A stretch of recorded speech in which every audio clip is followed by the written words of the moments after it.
So when you look at those four things that you talked about, the extra time and sort of that team spirit, are those what make any high school good? How do we rate a high school? How do we know if our kids are working their hardest or being challenged, maybe more to the point? Well, there's all kinds of ways to rate that, and the most telling way is to get inside and report it. And that's what I've visited, about 150 schools and gathered data on several more.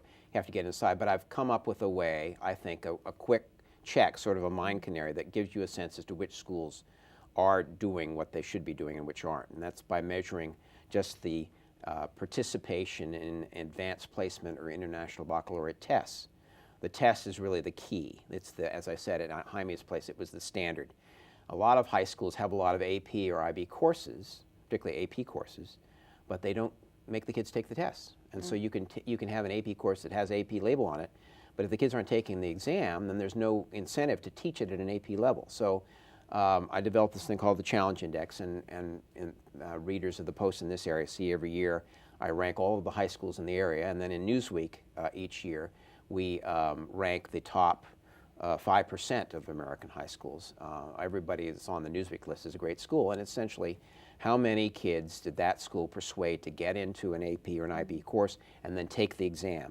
Those schools that do that and get average kids in, because average kids are going to go to college. I mean, here at Montgomery College, you want kids who are prepared for the very difficult introductory college courses you're going to give them. If they haven't had that taste of college trauma in high school, it's going to be much more difficult for your professors to get them to where you want them to be.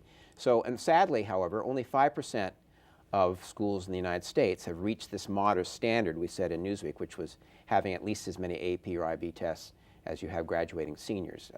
Most schools still say to kids, we're not going to let you to take an AP course because you had a C- in world history and you're just not ready for it. The index you created leading to this ranking system is not without its controversy, because if you look at what's happening in colleges and universities, there's somewhat of a backlash to ranking colleges and universities, as U.S. News does, right, and Newsweek taking a look at the high schools. What is the general feedback? Of course, I'm sure it's all over the map, but what kind of things do you get back from high schools each year when this comes out? There's a very strong positive feedback from people in high schools, particularly in low-income high schools, who are doing the work that Jaime Escalante did and are getting no recognition from it, because those schools still have fairly low average test scores, which is the way we usually rate schools. But this index does recognizes their hard work in getting more and more kids into these difficult courses. The very strong negative reaction from general readers is, how can you rate schools by one number? And in particular, how come the school in my neighborhood, all those kids go to college, isn't ranking very high? And my answer is, you're rating schools not by how good the teaching is, but how wealthy the parents are.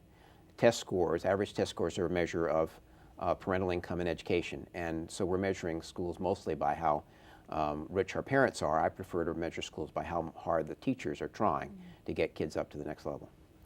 And so while we're talking about ratings, talk a little bit about the famous U.S. News & World Report ratings for colleges.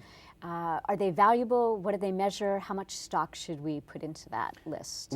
I think they do have value, and I'm a journalist who's rating things, and I'm defending other journalists who are rating things. Before we had the U.S. News ratings, we had a chaotic situation in which colleges presented information about themselves that made them look good, but it was impossible for poor parents like me or you with kids going to college to make comparisons from one college to the next. You could sit there for weeks and sort of write down lists and sort of compile your own list, but Newsweek presented comparative figures and forced those colleges to present information in the same way so they could indeed compare average SAT scores, faculty-student ratios in a way that were comparable, forced the colleges to give parents like you and me the information that would help them make good decisions.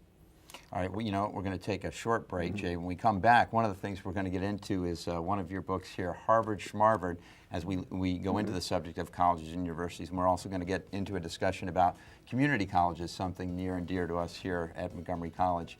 But we'll take a quick break. When we come back, why community colleges are often ignored by the media, and we'll get into the book Harvard Schmarvard with Jay Mathews. Stay with us. You're watching Campus Conversations. I heard that Montgomery College was 14 ranked in the country for community college. So no doubt, the education's good here. Well, it's close, convenient, affordable, all of that. Plus, you get a good education. The quality of education that you get here, and also the convenience.